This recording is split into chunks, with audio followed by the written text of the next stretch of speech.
Hello and welcome to SaltWire today for Thursday, May 4th. I'm your host, Kate Walker. A deal has been reached between the federal government and 35,000 CRA workers who were on strike. This means tax season can move forward as some services were slowed down or halted during the strike. This tentative agreement follows another deal that was struck on Monday between the feds and 120,000 Public Service Alliance workers who also walked off the job on April 19th. While the CRA continued their negotiations this week, the agency reported the proposed agreement includes an 11.5% wage increase over 4 years, with a 0.5% allowance in the third year and a one-time $2,500 bonus for employees. The Board of Police Commissioners has hired a group of lawyers to conduct an independent review of how Halifax Regional Police responded to a protest that became violent with members of the public when temporary shelters were taken down in August 2021. The board has retained a law firm to conduct the independent civilian review. It's scheduled to begin June 1st and will include a public report to include systemic findings and recommendations that are to be done by May 31st, 2024. Some of the topics they'll explore in their review are the appropriateness of the board's existing policies and rules, as well as the appropriateness of HRP's priorities and how they handle the eviction of unhoused individuals. Sheldon McLeod will have more with one of the lawyers conducting this review coming up on Thinking Out Loud. Next to the incredible resilience of one man from Guatemala who is sharing his story of how he was sold to organ traffickers when he was a child. Mi Nombre es Alex is a new documentary on the life of Alexander Chisholm Giebolt, who was around just 6 years old when his birth parents sold him to organ traffickers for $2,000 US. After escaping from the organ trafficker, Giebolt grew up in an orphanage where he was mistreated and abused for years. The silver lining of that experience is that is where he met the woman who would become his adopted mother. The documentary was filmed on Big Mushamush Lake in Nova Scotia, where he lives now with his mother.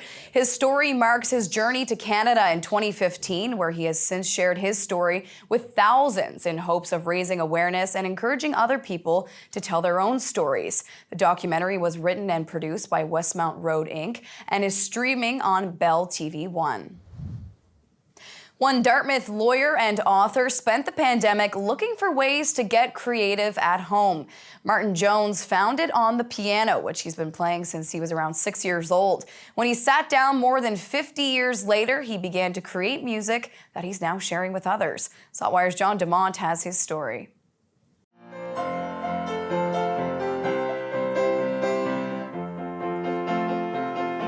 We all had to find different ways to get through the pandemic. The Dartmouth lawyer and Renaissance Martin Jones had been playing the piano since he was 6 or 7 years old. He is 62 now. This time, it was different.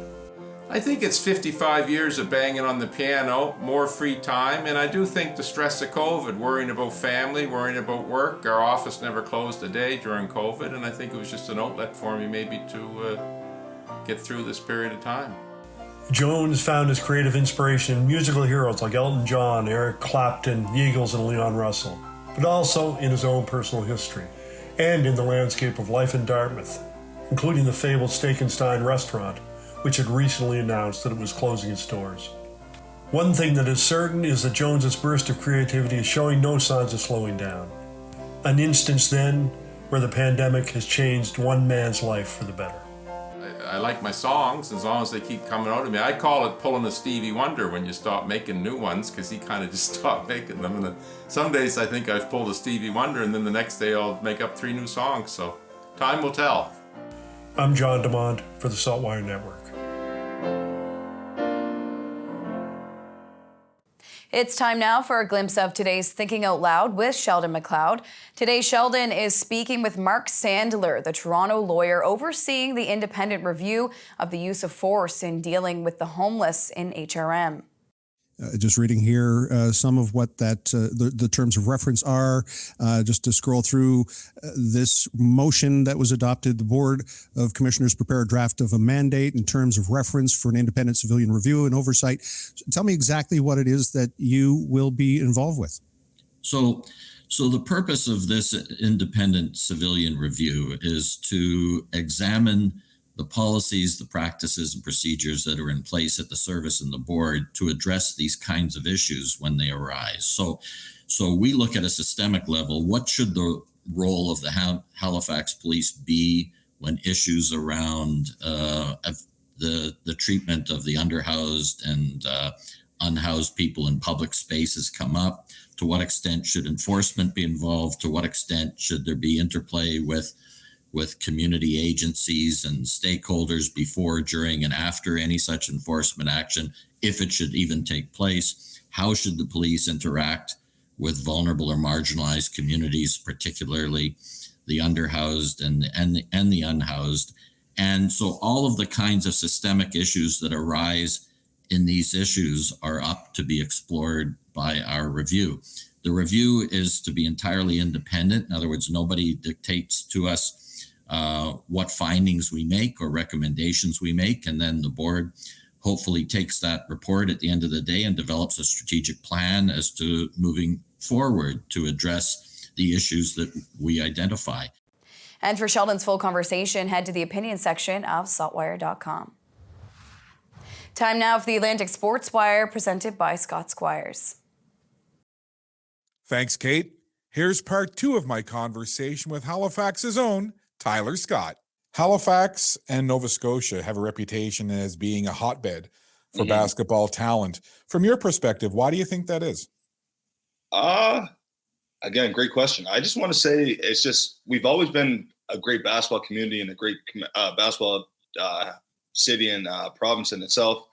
But I just want to say with the exposure we've been gaining over the past 10 years, I want to say it's just building the confidence within ourselves to see that we're able to do it now, to make it to the greatest in the highest stage with, you see, Nate Dowling and Lindell Wigington setting the tone and setting the stage for everyone that's coming up now.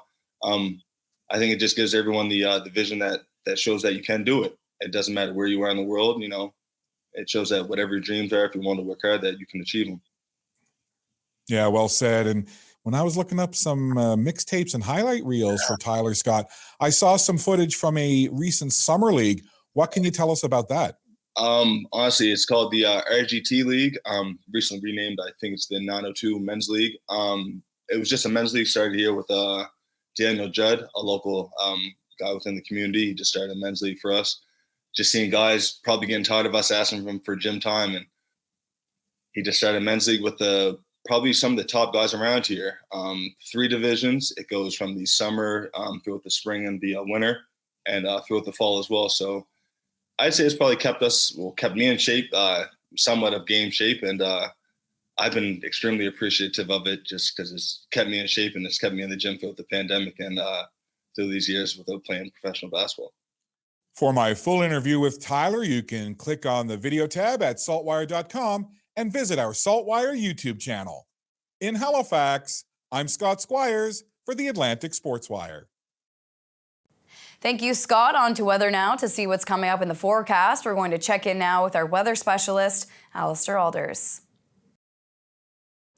Thanks, Kate. Yet again, another cool and damp day here in Halifax, but finally some good news in the forecast. Sunshine and warmer temperatures will be returning.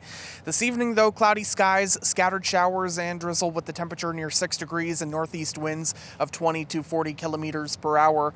Waking up tomorrow morning, the day will start cloudy and we'll have a diminishing chance of showers and flurries. Walking out the door, the temperature near 5 degrees, but clouds will be clearing and lots of sunshine in store for tomorrow afternoon, the high temperature climbing up to 10 degrees. We will have north winds that will gust 20 to 40, at times 50 tomorrow, so it will be a bit breezy, feeling a bit cooler than that 10-degree high. But as we go through the upcoming weekend, we're looking at a general mix of sun and cloud, and temperatures will be in the mid-teens. So after this damp and cool start to May, sunshine and warmer temperatures returning just in time for the all-important weekend. Kate. Thank you, Alistair. That's all for now. For more extended video and full online articles, stay tuned to saltwire.com. And you can find us on social media. I'm your host, Kate Walker. Thank you for joining us, and we'll see you back here tomorrow.